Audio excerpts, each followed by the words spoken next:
This game was so bad for the Titans that they decided to fire their GM after this game. Yeah. I mean, seriously, they saw AJ Brown go for 2 touchdowns over 100 yards, and they're like, we fucked up. We should not have traded him. We should have given him the money. The Titans would be probably right there with the 1 seed at this point. Yeah, I think AJ Brown could have definitely won them at least 2 games. Oh yeah, at least they would have been Chiefs game. Yeah, they would have been at least 9-3 at this point.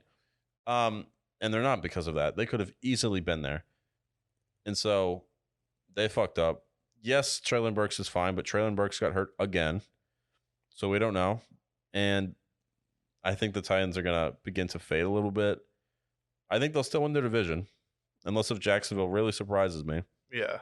But, yeah, I mean, you don't think they miss A.J. Brown? Yeah, I think they do. Unfortunately, they're probably going to play the Ravens in the first round because the Bengals and the Ravens are neck and neck, and I think the Ravens will get that 5th seed unless they completely fall off. So you're scheduled to either play the Ravens or Miami. I think they could give both of those teams a hard time in a playoff environment, especially Miami going to Tennessee in December. I think that could be tough. So if you are able to face Baltimore, I think they can win a playoff game, but that's your only chance. Miami, I would probably still pick to beat them, but that's the only team they could give trouble. That's a legitimate contender in the AFC. But other than that, it's like Tennessee really needs to figure it out because I didn't understand the A.J. Brown trade. They used the pick from the A.J. Brown trade to take Treylon Burks, where it's just like, it's not the same. A.J. Brown was one of the reasons why you got the number 1 seed. You had a player in Derrick Henry who could take over a game, and then A.J. Brown was one of the only receivers that you could just give the ball to, and he would find a way to make a play and take over the game, which is a very rare ability. I would put it up there with him and Deebo Samuel, just with the versatility you can use them, how they can take over a game.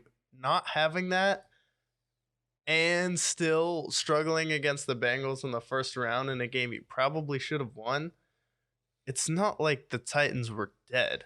It's like, I still think if you had A.J. Brown, especially in a year like this, where you're not sure about the Chiefs and you're not sure about some of the games Josh Allen's played, this is a year where they still would have been right there for the number 1 seed.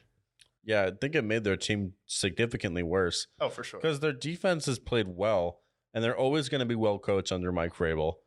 But it's their offense. It's their receivers.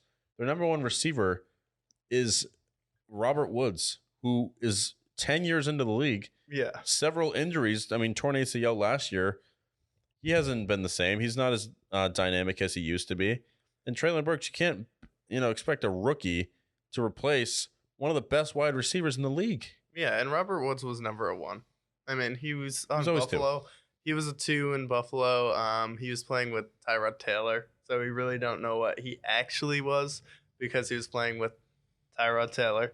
LA, he was a 2 for sure. LA, he was a 2. I always thought Brandon Cooks and Cooper Kupp were better. So for a while, he was the 3rd guy there. So it's like, yeah, he's a really good player.